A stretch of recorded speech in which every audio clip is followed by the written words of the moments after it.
हैं, मकान ढह रहे हैं और इसी के साथ टूट रहा है अपराधियों का घमंड।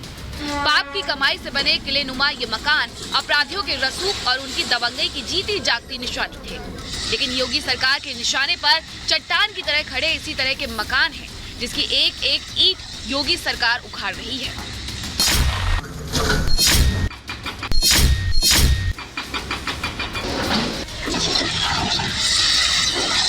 रविवार की सुबह जब गाजीपुर के लोगों की नींद ठीक से खुली भी नहीं थी, उसी वक्त योगी सरकार का बुलडोजर अपने मिशन पर लग गया था। गाजीपुर के रहने वाले कमलेश सिंह प्रधान के मकान और दुकानों पर बुलडोजर का एक्शन शुरू हो गया था।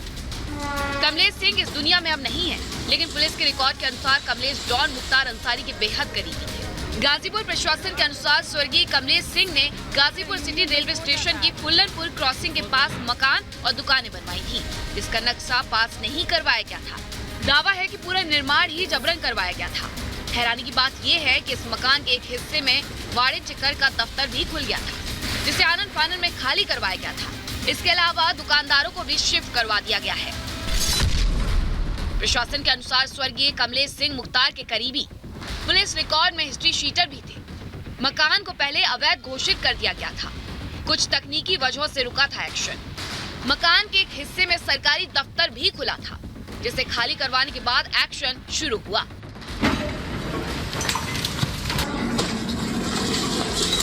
इस अवैध निर्माण को गिराने का आदेश मई 2022 में ही दे दिया गया था, लेकिन अब जाकर इस पर एक्शन हुआ है। प्रशासन की टीम सुबह 6 बजे से ही अपने मिशन पर लग गई थी।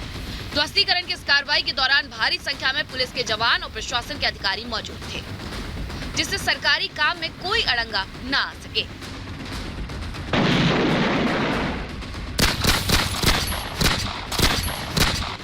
दरअसल प्रयागराज में उमेश पाल मर्डर केस के बाद प्रदेश में एक बार फिर बदमाशों की संपत्तियों को ध्वस्त करने का काम शुरू हो गया है।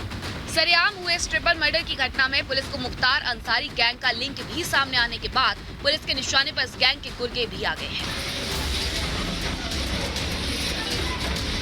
इससे पहले मऊ में मुख्तार के विधायक बेटे अब्बास अंसारी के मकान को ध्वस्त करने में 2 दिनों का वक्त लग गया। मऊ शहर में बना ये 2 मंजिला मकान इतना मजबूत था कि इसे तोड़ने में 2 दिन का वक्त लग गया। सूत्रों का दावा है कि इस मकान में इतना सीमेंट और सरिया लगा हुआ था जितने में एक छोटा मोटा पुल बन जाए। शुक्रवार को ध्वस्तीकरण की कार्रवाई शुरू हुई, लेकिन तकनीकी दिक्कतों की वजह से काम रोकना पड़ा। मकान इतना मजबूत था कि मशीनों की ताकत कम पड़ गई। प्रशासन ने कुछ और मशीनों का इंतजाम किया, जिसके बाद शनिवार को इसे पूरी तरह जमींदोज किया जा सका। मकान के मालिक मुख्तार के दोनों बेटे अब्बास और उमर हैं। मुख्तार का विधायक बेटा अब्बास फिलहाल जेल में है। मनी लॉन्ड्रिंग केस में कासगंज जेल में बंद है अब्बास। मऊ जिला प्रशासन का दावा है कि ये पूरा निर्माण ही अवैध था। अब्बास अंसारी ने हाई कोर्ट में रिट पिटीशन दाखिल कर ध्वस्तीकरण के आदेश को चुनौती दी थी, जिसे कोर्ट ने खारिज कर दिया था, जिसके बाद इसे जमींदोज कर दिया गया। ये जो 2 मंजिला मकान जिसको अब जमींदोज हुआ आप जो देख रहे हैं, ये 2 मंजिला मकान था जिसमें बेसमेंट भी था। और कल शाम को 4 बजे से इसकी कार्रवाई शुरू हुई थी। कल 2 घंटे कार्रवाई चली और आज तकरीबन 3.5 घंटे, कुल 5.5 घंटे की कार्रवाई में ये पूरी की पूरी जो इमारत है वो जमींदोज हो चुकी है। आपको बता दें कि योगी सरकार लगातार अपराधियों पर एक्शन ले रही है। मुख्तार और अतीक के सैकड़ों करोड़ की संपत्तियों को जब्त किया जा चुका है। लखनऊ से लेकर मऊ और प्रयागराज में दर्जनों मकानों, दुकानों को ढाया जा चुका है। अब प्रयागराज शूटआउट कांड में योगी सरकार के बुलडोजर के निशाने पर इसी तरह के अवैध निर्माण है। Bureau report, Republic Bharat. और चलिए सीधे रुक कर लेते हैं ग्राउंड जीरो। अमित हमारे सहयोगी लगातार वहां पर बने हुए हैं। अमित, जाहिर तौर पर माफियाओं में खलबली होगी इतने बड़े एक्शन के बाद, और अब ये बड़ी जानकारी कि 20,000 mobile numbers STF crime branch की रडार पर हैं। मतलब कितना बड़ा ये जाल था उमेश पाल हत्याकांड का जो बुना गया था।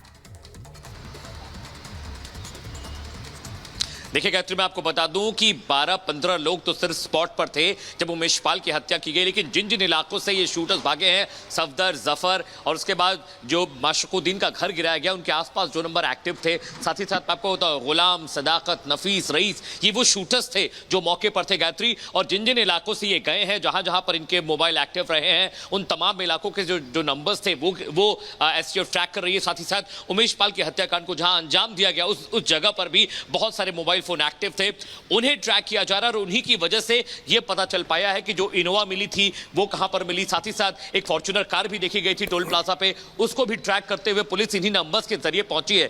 20,000 नंबर्स के अलावा करीब 40 ऐसे लोग हैं गायत्री जिन्हें हिरासत में लेकर लगातार पूछताछ हो रही है। अतीक के रिश्तेदार, दोस्त, यहां तक कि वो लोग जिनसे अतीक की दुश्मनी हुआ करती थी, जिनसे उसके ताल्लुकात अच्छे नहीं थे, उनसे भी पूछताछ की जा रही है। मैं आपको बताऊं, अभी भी सिर्फ अकेले प्रयागराज में 2 दर्जन से ज्यादा प्रॉपर्टीज चिन्हित की गई हैं जिन्हें गिराया जा सकता है। उसमें सदाकत एक बहुत बड़ा नाम है, गुड्डू मुस्लिम एक बहुत बड़ा नाम है, नफीस एक बहुत बड़ा नाम है।